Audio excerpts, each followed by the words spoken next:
how did you first of all choose endocrinology? And then how and what really prompted you to start looking at hormones differently and the endocrine system differently?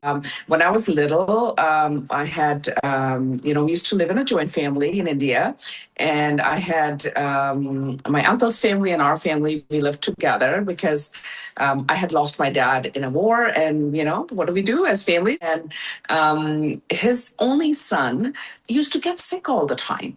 Very easily get cough and cold, and we'll get sick at the same time as a kid, but we'll recover. And he would drag it, it'll stay for a long time. But slowly over time, what we noticed was he did not get facial hair. His voice didn't change, and he stayed like a baby.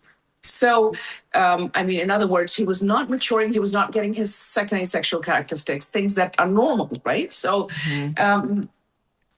that's when I was already in medical school, and he was 10 years younger to me.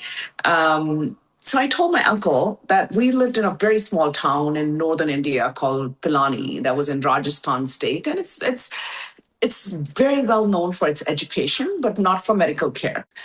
So I told my uncle, I said, you may want to take him to the best hospital in Delhi or some bigger city so we can get him tested, because this is a pattern I'm seeing. So somewhere it made me realize that it's something beyond, and I had no idea what infections and his growth, are they related by any means? But I was shocked, and I had never heard of a word called pituitary.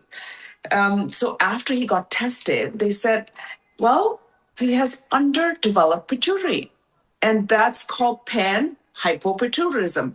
It's a fancy word just to say that pan is all of your gland, hypo is underactive, so whole gland is not functioning. Okay, so panhypopituitarism. That was introduction to pituitary in my life, and this was first or second year of medical school.